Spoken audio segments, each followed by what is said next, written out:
India. How do you know that?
This is a map of the world, but it's not the way that you usually look at the world. Instead of being a geographic map, this is a map where the countries are sized according to their populations. And while the United States looks fairly normal, as you swing over to Europe, India, and China, you can see big changes. We're going to India. But before we head out to India, I'd like to point something out to you.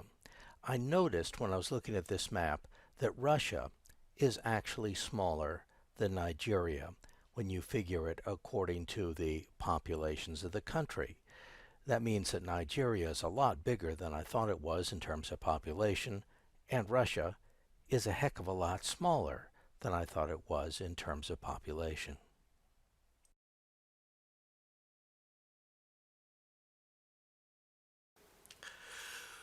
We're going to be going to three different places in India. The Western Ghats, which is way out on the western side of India, in that area that slopes down from Goa down to the tip of India. To the Sundarbans, which is where the Ganges River flows into the Indian Ocean. And the Sundarbans is just directly south of Calcutta. And we're going also to Assam. Assam is in the far east of India. It's on that part of India that borders up on Burma. And that is the place that has the most likelihood of finding large numbers of wild elephants and rhinoceros and animals like that. It's one of the least developed areas of India.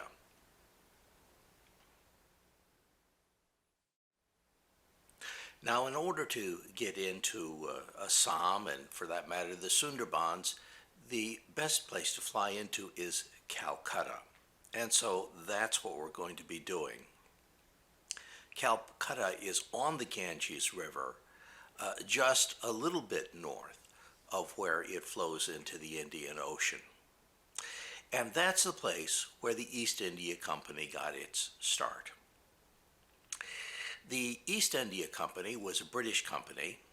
It was competing with all the other European powers to get colonies started in the more developed parts of Asia. And it was interested in the tea business quite a bit. And the Assam area is really the place where most of the tea plantations are located. Now, in order to do that, they had to negotiate with the local nobles. And they negotiated for a trading post along the Ganges River at Calcutta. The trading post eventually became more and more fortified. Well, you wouldn't want it open to being attacked by pirates, thieves, things like that. So the local nobles weren't too objecting to this fortification. Eventually, though, the local nobles discovered that the British East India Company was slowing down on paying their taxes. And they demanded their taxes and they weren't getting them.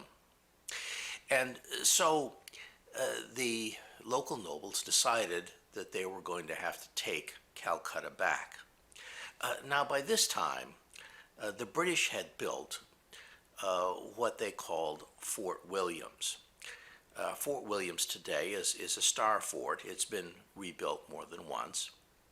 And as a star fort, it's designed specifically to be able to withstand cannon fire. The star fort design was basically a Renaissance development. Castles, of course, and the like are simply not very cannon fire worthy. But these star forts were.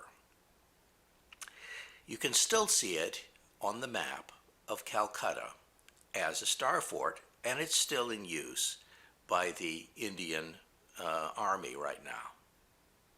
Now, if you know anything at all about Calcutta, what you know is about the black hole of Calcutta, but you might not know exactly what that is. The black hole of Calcutta is actually inside the fort. The fort had its own dungeon. And when the local nobles discovered that the East India Company was no longer paying their fair share of taxes, they decided that they would attack the fort. And they did. And they took the fort, and they took the British that were in the fort, and they threw them down into the dungeon. Now, this meant that the dungeon was well over capacity. And the result of that, according to the British survivors, was that huge percentages of the British prisoners suffocated as soon as they were put into the black hole. It's difficult to verify their stories. It may be that they were substantially exaggerated, but they were believed back home in Britain. Well, how did those stories get out in the first place? For one thing, the British East India Company had its own army, and it formed up under Clive, who was their legendary leader, and he retook Fort Williams, and eventually they deposed the local nobility.